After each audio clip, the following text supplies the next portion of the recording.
Hello, Unexplained ones. We had some technical difficulties during the live broadcast of this show with Dr. Lou and friends, so you may notice some disruptions in audio quality. Thanks for your patience. We appreciate all of you. Previously on All Things Unexplained. All right, Tim, coming your way. What is your number two? Okay, my You're number on the two clock, sir. is 2 from minutes. 1983. 2 Put me minutes from the left. clock, but listen, it's from 1983. I have a classic clip here, and we'll see if anybody can identify it. I have confidence in Dr. Lou, so we'll see. Dr. Jonathan Chase. Wealthy, young, handsome. A man with the brightest of futures. A man with the darkest of pasts. From Africa's deepest recesses to the rarefied peaks of Tibet. Heir to his father's legacy and the world's darkest mysteries. My son, you must have faith and learn. This is not the end. This is the beginning.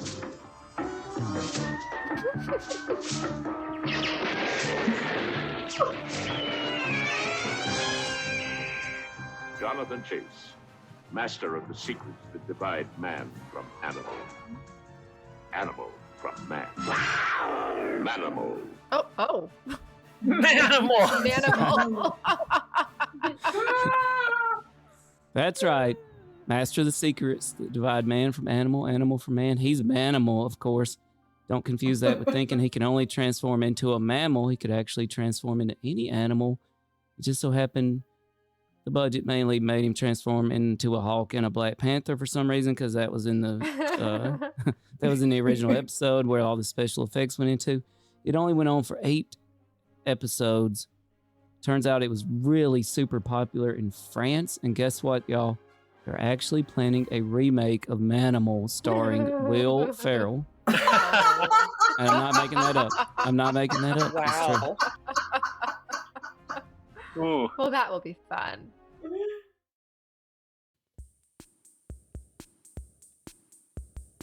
All Things Unexplained. Hosted by Dr. Mounts, Let's face it, we were always ready to roll without him anyway. CJ Derringer, Ain't nobody perfect, right? and Smitty Neebs. I've never planned out hardly anything my whole life. I just freeballed. Featuring Cajun Man. I'm just old nobody, somebody looking for somebody.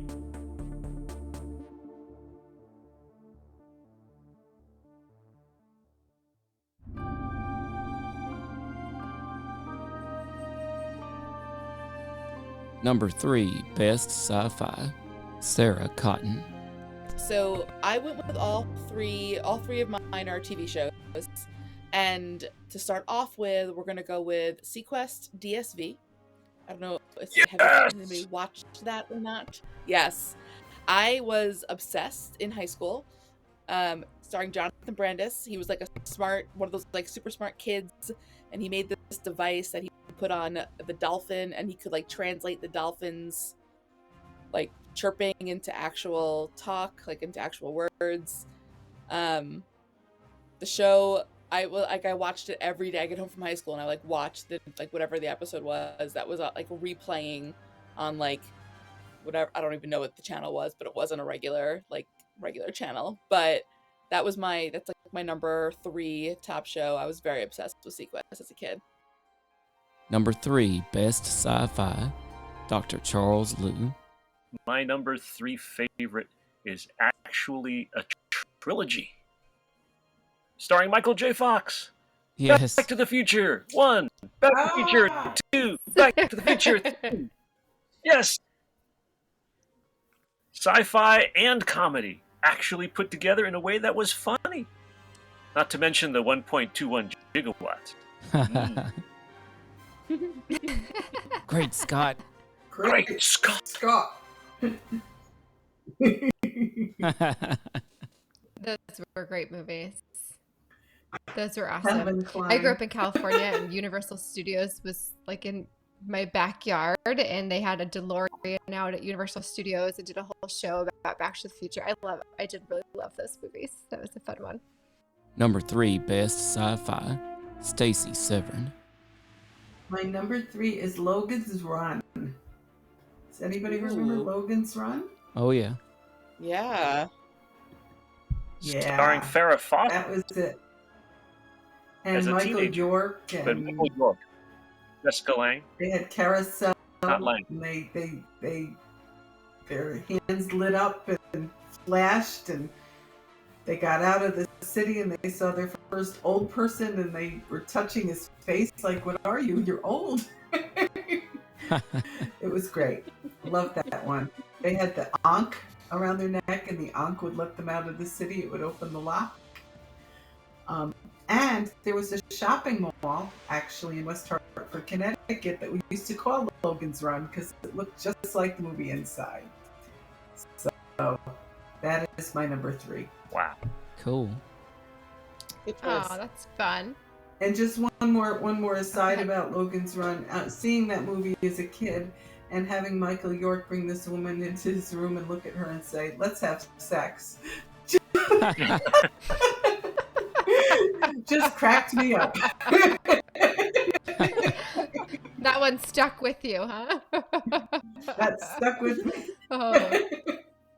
Yeah. There are things we hear sometimes that we just never forget. Number 3, best sci-fi, Dr. Mounts. Okay, my number 3 is from 1979. It has a very simple premise. The crew of a commercial spacecraft encounter a deadly life form after investigating an unknown transmission. CJ spoiled the tagline in our opener. In space, no one can hear you scream. And of course, I'm talking about Alien, the Alien franchise. But let's face it, I really just mean Alien and Aliens, plural, right? I don't really mean the rest of them. Starring Sigourney Weaver, it won an Oscar for Best Visual Effects. And get this, I thought this was pretty cool. And I've seen it so many times, I know this exact setting.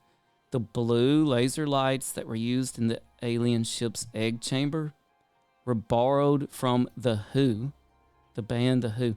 So the band was testing out the band was testing out the lasers for their stage show in the sound stage next door. So they literally just borrowed them for the movie, for Alien. Wow. That's amazing. Clearly, they took it all. And by the way, we can probably all They should have picture Captain worn Dallas. the spider, the same. Captain Dallas, yes. Oh, yeah. Well, get this. Captain Dallas was almost Harrison Ford. Harrison Ford turned down the role of Captain Dallas in Alien. How much different would Alien have been with Harrison Ford? Who did take the role? I can't remember his name now. He was in it. Was it maybe Tom Skerritt? Might have been Tom Skerritt. But I can totally see him. But Ridley Scott, of course, directed Alien. And he cited 3 influences, which are going to be familiar to us in this show tonight. His 3 major influences for Alien was Star Wars, the prequels. No, I'm kidding. Episode 4, A New Hope from 1977, 2001: A Space Odyssey from 1968, and The Texas Chainsaw Massacre from 1974. Whoa. One of these 3 does not like the other.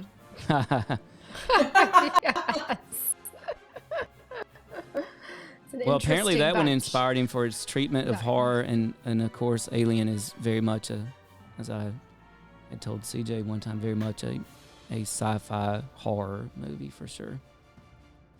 Number 2, best sci-fi, Sarah Cotten. Okay, so going with the TV show theme, my number 2 favorite is the Battlestar Galactica 2004 series. And the reason why it's number 2 and not number 1, because I do think BSG was excellent, is that I didn't feel like it stuck the landing. So it got bumped down a notch to number 2. But I very much enjoyed that series. Didn't stick the landing, huh? Didn't stick the landing. But it had a really good homage to the original. The series finale felt a little heavy-handed for the writers. They did a really good job being very allegorical, I felt, throughout the entire series until the last season. And the finale itself, I felt, was very... It was very much like, hey, if you didn't picked this up the whole time. We're now going to hit you over the head with what imagery we were trying to portray the whole time. Sarah, go tell us about the original, because the original was like formative in my very young youth. It was amazing. Commander Adama. I've actually not really seen. I've never seen the original. Not really. I've watched a handful of episodes here and there. It only lasted for a season. But I thought that they did a good job, like, homaging back to the original with, like, the Cylons, and they had some of the original cast back in different roles. But the remake is superior. Sorry, Chuck. You might be right. You may be right. And by the way, Battlestar Galactica had a sequel season called Galactica 1980, where they actually see Earth, but they have to keep going because otherwise the Cylons would attack Earth, and so they had lots of interesting stuff there too. So, anyway, I think you're right. The next series was better, but the first series was my youth. It had its moments for sure. Number 2, best sci-fi, Dr. Charles Liu. I was going to pick the first 2 Terminator movies as my top 2. Because the number, they were just so good, right? And Terminator 2, of course, is one of the very few sequels in the history of movie making that's actually as good, in my opinion, as the original. But I realized just before the show that what's really number 2 in my mind is Dune. Not the Timothée Chalamet thing that came out just recently.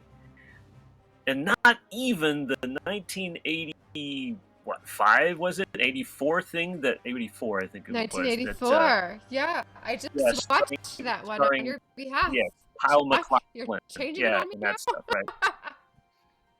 And a young Patrick Stewart as Gurney Halleck. But it turns out that movie, 1984 Dune, it was hacked and slashed on the editing floor because it had gotten so long and so vast in its scope. Dino De Laurentiis had made such a huge movie that it had to be chopped down to 2.5 hours. And so huge amounts of that movie was removed. And what happened was that I read this in a bookstore a few maybe months after the release of this movie, which I enjoyed, but I didn't realize that there was so much missing because I hadn't read the book yet. And Frank Herbert himself actually said, you know what? Turns out that this movie was actually pretty good. I kind of liked it as it was originally filmed. Once it was chopped up and put into the theaters, then it lost so much. So Frank Herbert said that this was okay. So it's like, oh man, if only the director's cut would come up someday. If someday we could see this whole thing. And it did. It came out, but not in the movie theaters. It came out on WGN Chicago. Oh wow! In 2 parts, 2 hours on TV, and it was 3 hours and some minutes excluding commercials, but it was a total of 2-hour event, and I watched it on television. And that 2-parter of Dune by Frank Herbert, original from 1984, with the original director's cut by Dino De Laurentiis, that has got to be the number 2 best of all time. Sci-fi is really, really good, but of course it was on a TV, so it's like. It's amazing that it came out on WGN. Do y'all remember Mystery Science Theater?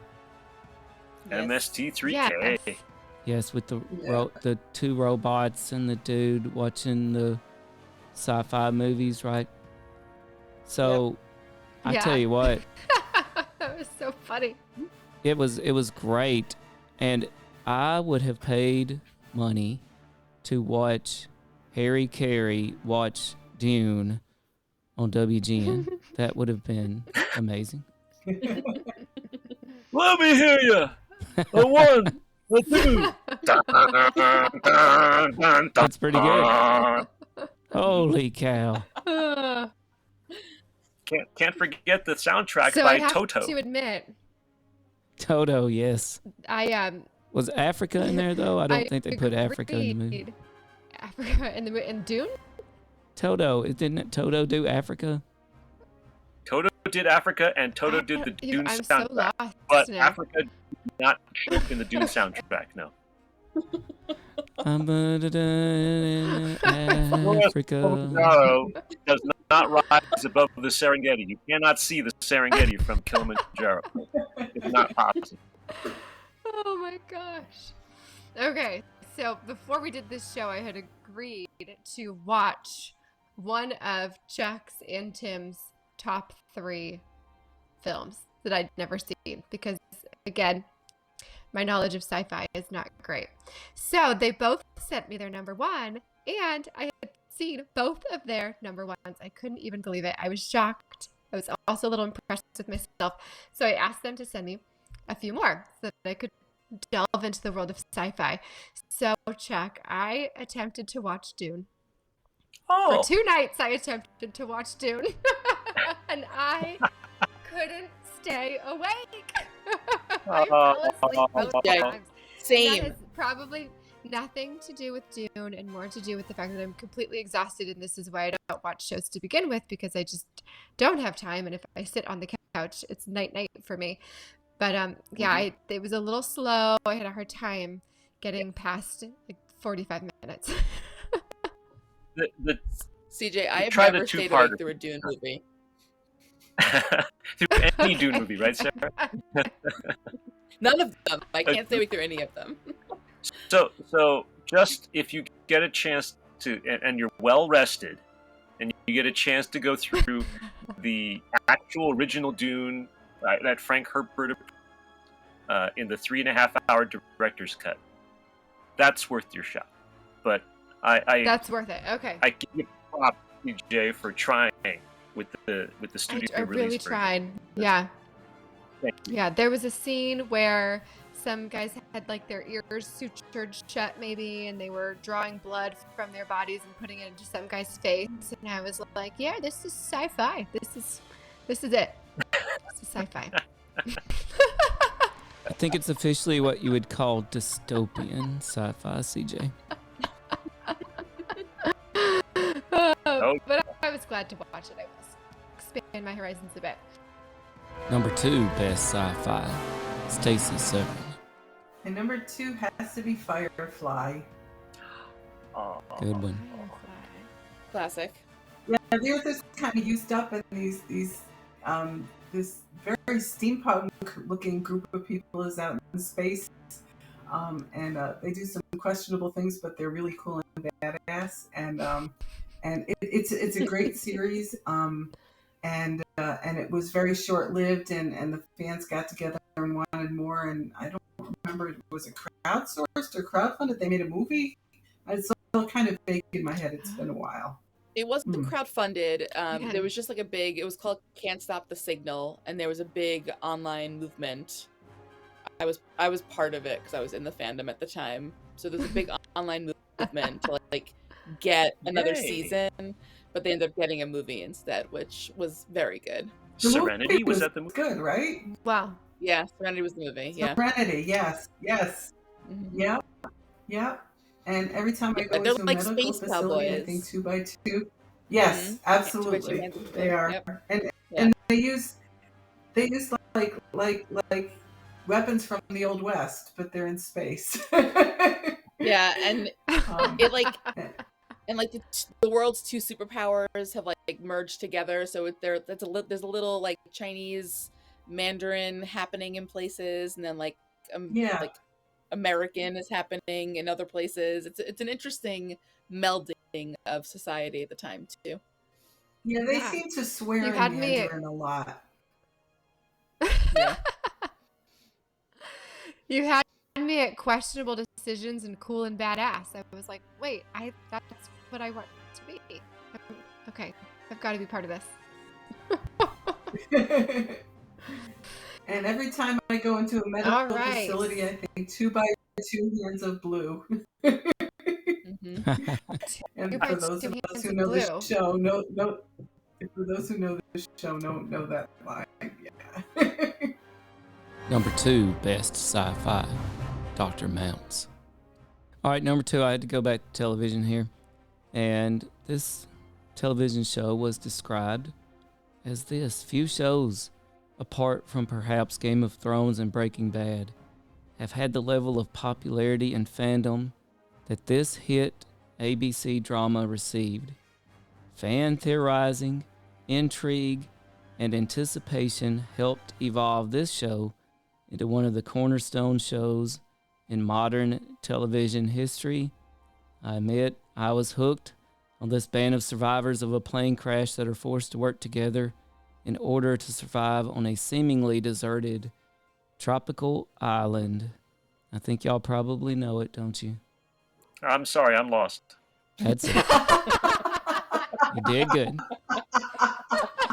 It is none other than Lost. It ran for 6 seasons from 2004 to 2010 for 117 total episodes. So in my mind, this is like a mega movie, right? 117 hours of sci-fi, directed by J.J. Abrams. It won 10 primetime Emmys.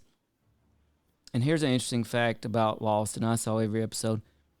No character is in every episode. But for those of you that remember Lost, which character do you think was in the most episodes? Daniel Day Bald Kim. guy. I heard 2 guesses. I didn't hear what CJ said. Said the bald guy. The bald guy, no. That was Terry O'Quinn, but no. The character that was actually in the most episodes was Hugo Hurley Reyes. So Hurley was in the most, 107. And get this, Michael Keaton was almost Jack. Wow. And Forrest Whitaker was almost Sawyer. Remember Sawyer? Forrest Whitaker was almost Sawyer. And Damon Lindelof actually helped make the show Lost. And he actually took a souvenir with him, y'all. He took the hatch, if you remember the hatch, and it is now a coffee table in his office. That's amazing. Awesome. It really is. That's amazing. That thing has to be worth a lot of money. CJ, you were talking about the bald guy, Terry O'Quinn, and he was apparently a very method style actor, right? He really got into his roles. And he would apparently walk 12 miles to the set, to try to get in the right frame of mind. And there's even a story one day he hitchhiked back from the set with a woman. Instead of bringing him back to his house, he brought her to her house to show her husband. That wouldn't be creepy at all, would it? No. Well, people hitchhike a lot in Hawaii, actually, and that was filmed in Hawaii, so hitchhiking doesn't surprise me. That's just like what people do there, especially from the airport. Now, and of course, Lost, had what became the most played lottery numbers of all time: 4, 8, 15, 16, 23, 42. Wow. And Oh, really? CJ has, I heard, some personal connections to Lost. I know, I felt so bad. Tim was like, Lost is my number 1 at the time. I'm like, what? Lost? I can't believe Lost is your number 1, because number 1, I've seen it. And number 2, I do have a lot of connections to that show. My aunt's sister was actually a producer on Lost. I've met some of the actors that were on Lost. I babysat for somebody who was a writer for Lost. And I could not stand the show because I think I knew too much about it. But I just felt like season number 1 was phenomenal. They did such an incredible job on season number 1. And then I think that they never intended to make a season number 2. But because they had so many fans, they just started creating random things to keep it going. And one of the writers even told me that the producers and the director of the show did not know how it was going to end. And the end is like that classic thing, right? Like, how is this going to end? Where are they? Are they in purgatory? What are they doing? But they didn't know. They were just writing to keep people watching. So and I was not a fan of the end. I admit, I did not appreciate the end. I felt a little ripped off. I think that the end was really driven by the audience, that they just decided to do what they thought the most people would like in the end. And I just knew too much about the actors because my aunt's sister had a lot to say about them. But they forgot to send me a poll then. They did not audience test me. But I do think it was such an incredible concept that that was so successful that they kept going longer than they should have. That's my take. Yeah, and that's know, why it's Star ruined it for Trek everyone. is so classic, because they knew when to make an exit for Next Generation and Deep Space Nine, Voyager. Gotta know when to exit. That's for sure. Number 1 best sci-fi, Sarah Cotten. This is a show that I feel like is often slept on and forgotten about, but it is Farscape. I don't know if you guys have seen Farscape. Yes. It's excellent.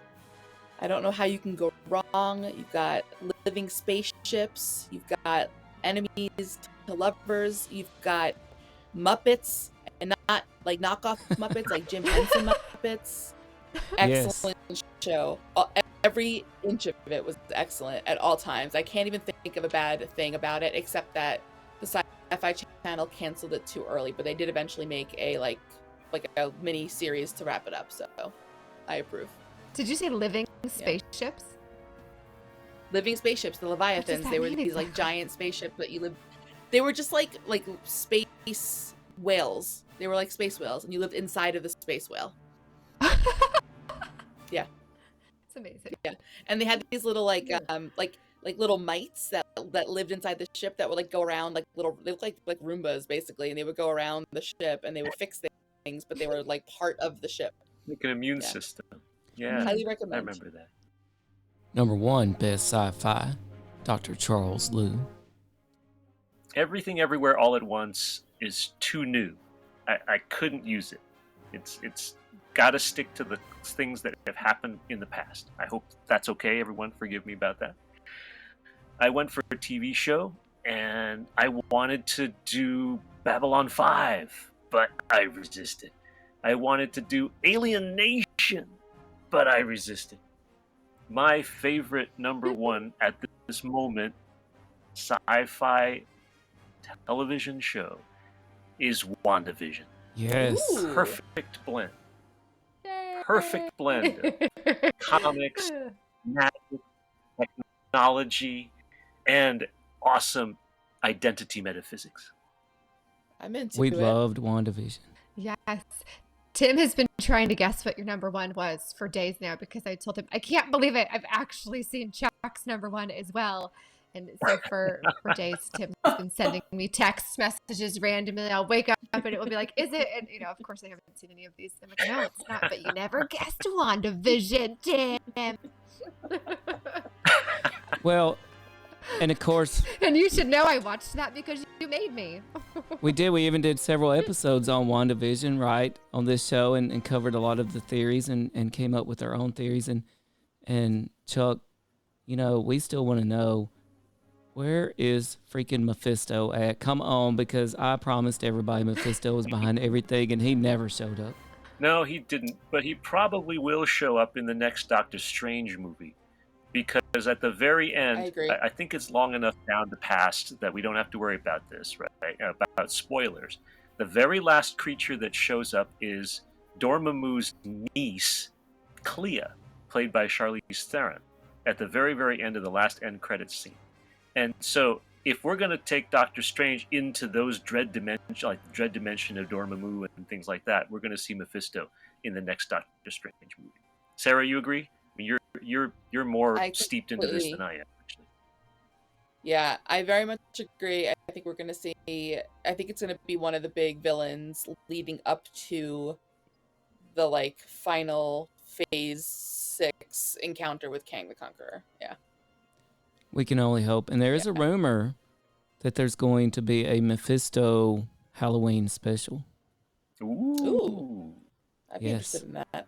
Yeah, sort of like they did with Werewolf by Night, right? So So you said one of your favorite lines ever, dialogue, yeah. Mm-hmm. The end scene, right, in WandaVision? You are familiar with the paradox, the ship of Theseus, in identity metaphysics. Naturally. The ship of Theseus is an artifact in a museum. Over time, its planks of wood rot and are replaced with new planks. When no original plank remains, is it still the ship of Theseus? I can recite the whole thing. I do it about once a month at the dinner table. And whoever else is there is like, okay, we're done, okay.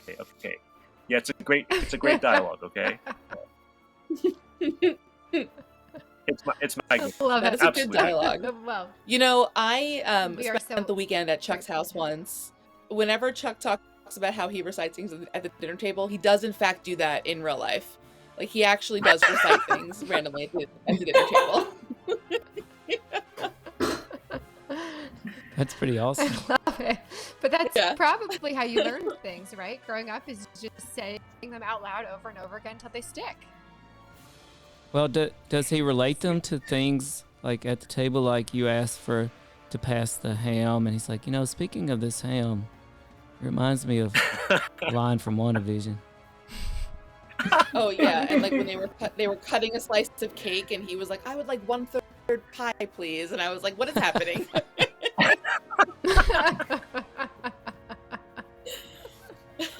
I'll tell you why this pie. We did see you had some fun Pie Day posts on Instagram yesterday. That was great. Was that yesterday? I think so. Yeah. If only Yeah. this pie could also go on for infinity without ever repeating itself, that would be terrific. A very good pie. Would solve world hunger, that's for sure. Indeed. Number 1 best sci-fi, Stacey Severn. This is tough, man. Until you have to do it, you don't realize how tough this is. So I'm kind of cheating a little because my number 1 is a show, but specifically it's a tie because there are 2 episodes that I think are number 1 for me. It's Doctor Who, and the 2 episodes are The Doctor's Wife, which was written by Neil Gaiman, which is just such a beautiful tender to me. The TARDIS is anthropomorphized, and the Doctor's relationship with the TARDIS is as if it's a living being that he's in love with, and I just thought there was a lot of beauty in that. And the other one is it was called Vincent and the Doctor, and Vincent Van Gogh is in it, and in it, not related to any of the sci-fi aspect, but I think it's why I like these 2. It's just the human stories. They take him to a museum where all of his work is exhibited, and he hears what people have to say about his work and him as an artist and an incredible, beautiful human being. And it absolutely moves me to tears every time I see it. So Doctor Who, 2 episodes, my number 1. That was a great sell. episode is beautiful. You don't happen to remember who that the out. doctors were in those 2 episodes, do you? One was Matt Smith. The Van Gogh one was Matt Smith. And I don't remember if the TARDIS was David Tennant or Matt Smith. No, it's The Matt Smith. the TARDIS was called the Doctor Doctor's of Wife. the like in those Who change every time? There's Yeah, so different so doctors of the Doctor Doctor Who would regenerate from time to time, and a new actor would come in and play the role. Which is pretty brilliant. If you That's a think about tough it. role to have. The original actor died suddenly in season 1, and instead of like ending the show, they Okay. had him regenerate to somebody else. Yeah, and now it's been the There longest you go. running sci-fi show I think of all time, right? I think so. Wait, it's still on? Yes. It just about has to be the longest running. You know what? I was actually thinking about Doctor Who recently, and in my brain, it is one of my favorites, right? It easily could have been my number 1. But then I got to thinking, is it really one of my favorites, or did I just not have any other television channel to turn it to? Like, I feel like the alternative was Dallas, or Dynasty. Yeah, I mean, I remember the whole thing about who shot JR, but I feel like I had no other choices, right? Like, it was Doctor Who or bust for me. I just don't know anything about it. I feel lost on that one. To check out some Doctor Who. Or Dallas. Okay, and you sold it with that. Don't watch Or the old Dallas. Watch. Don't watch the old Doctor Who. Okay, you guys are gonna have to send me an email. Don't Check watch this out. Get me into sci-fi. Number 1 best sci-fi, Dr. Mounts. Tim, take us home. Take us home. Okay, I'll do it. But first, we do have a listener comment here. Sorry. Ooh, love From that. Alabama, George. His favorite premise for a sci-fi show was Stargate Atlantis. Ooh. Just want to give Alabama, Georgia a shout out. There were some good episodes of Stargate, both SG-1 and Atlantis. So, good call, dude. My number one, and I agree with Stacey, this was so difficult, but for me it was so difficult to narrow it down to just one. And my number one is from 1988. I'm kind of like Dr. Lou. I think I have no modern top favorites in music or movies or television or anything else really, except shout out to Stranger Things, by the way, which was really close to making this list. But my number one overall is from 1988, which Stranger Things tries to emulate, interestingly, the 80s, is a movie. The description says this: they influence our decisions without us knowing it. They numb our senses without us feeling it. They control our lives without us realizing it. They live. And it has never been more relevant than it is today.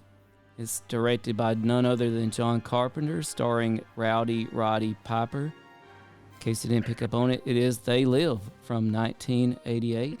And I happen to have a little audio clip here, just a short line from Rowdy when he bursts into a bank and he realizes who's looking at him so in the bank.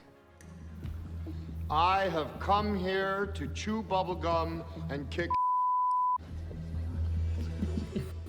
and I'm all awesome. And I'm all out of bubble gum. So They Live is definitely over the top, y'all. But it in the years since it has been out, it has transformed. It is now considered a cult classic to all. And not only that, but by many people, it's considered a prophetic masterpiece. And so essentially, Rowdy Roddy Piper, he's a down his luck dude. And there's lots of homelessness. That's one of the things that has actually come to pass. Every major city now has a major homeless problem. And he finds these shades and he puts them on. He starts realizing all kinds of things. Like he's surrounded by aliens and they just happen to pretty much be the elite upper class, right? Not only that, but he's getting brainwashed by the media, by the billboards all around him, by television. And there are actually, and I'll go over a few of these real quick, several dystopic predictions that John Carpenter totally nailed in They Lived, and they just seem so over the top at the time, like a consuming obsession with fame that's totally taken over now, right? Like just look at TikTok. Infighting among the same social class that's completely happening right now. Over policing of the poor and disenfranchised was a major theme in They Live. Rampant homelessness, an obsession with consumerism. Do you think our current society has an obsession with consumerism? Subliminal messaging through the media, that's self-explanatory. The use of labels to justify persecution was a theme in They Live. Advertising as a form of mind control. Look, if you don't think that's the case nowadays, to a level never imagined by John Carpenter, I promise y'all something I say tonight, I'll be getting ads for it later on my cell phone. Okay, just because I said it. A dismantling of the middle class. So in They Live, pretty much, it became the haves and the have-nots, right? The upper class and basically the nothing class, right? And that's kind of what's happening all around us as we speak too. Civilian space travel for the wealthy elite. John Carpenter imagined that in 1988 and They Live, and you know what? It's reality now. It's not sci-fi. Civilian space travel for the wealthy elite. The depletion of Earth's atmosphere. And massive rewards for selling one's soul. I'm not going to bring up the massive NIL deals of the UNC basketball team. I'm just going to leave it there. No. By the way, it does not have a happy ending, and that makes a classic sci-fi movie, in my opinion. This is so funny to me. Tim went on that giant, trying to sell you on the movie because he was so afraid that I was going to hate it. Because this is the movie that I watched of his, is They Live. You're trying to convince us all to love it. It was really good. I really did enjoy it. one thing that you might not even know if you haven't watched it in a long time, because I watched it just a couple nights ago. There's a scene in the homeless camp when they're talking about everybody down on their luck, and one guy says, yeah, I hear they've got one of those really bad viruses out there in Texas. Everybody's getting sick. It's like, oh yes. my gosh. Another one. Crazy. Yes. Oh, too real. And so I really did enjoy it. I thought it was funny. I thought it was entertaining. It was short, which was great. There was a really epically long fight scene in the middle of it that I could have done without, like just grotesquely long fight scene. It just never ended between two guys. But other than that, I thought it was awesome. Thought that maybe it was heading in the direction of a love story. Nope. Didn't happen, which I thought was great. It ends abruptly. Don't need that. It was fun. Darth Vader didn't need no love story. Roddy Piper didn't need no love story. So the fight scene, I'll tell you something interesting about that, CJ. So they actually worked on that fight scene for a very long time, and it was a brutal, long, 5-minute long fight scene in the movie. And get this, they really were fighting. They just agreed not to hit each other in the face or the groin, but fighting contact. Wow. That fight scene went on forever. I mean, it just didn't. And then they would stop fighting, and then they would start fighting again. I was like, okay, all right, cut this out. Other than that, it was fantastic. Well, you know, Roddy Piper, of course, being one of the original great professional wrestler stars, along with Hulk Hogan and Randy Macho Man Savage and all those old original style people. You would expect nothing less. Yes, right? True. Andre the Giant, Andre the Giant, and you know what? And we know Andre the Giant from a movie, right, as well. A movie. The Princess Bride. Ironically, I have not seen that movie. No! Oh my goodness. Oh, sorry, but I did see the Roddy Piper. See the Princess Bride. But They Live with Roddy Piper began the trend of wrestlers going over into the movies. Mm-hmm. And now we have The Rock.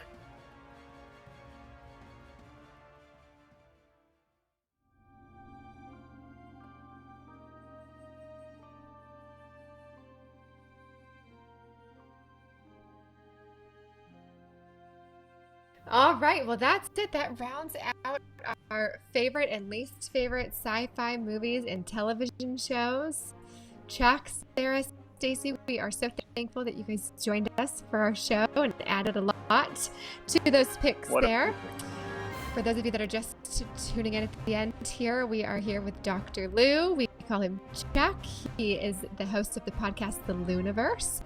He's got some fun stuff going on his Instagram account. Where else can we find you, Chuck? Well, pretty much wherever you get your podcast, The LIUniverse is on. And you can, I tweet at Chuck Liu, ChuckLiu. But go to @TheLIUniverse. It is very cool, and Stacey and Sarah are two of the great team members that make that channel come alive in all kinds of media.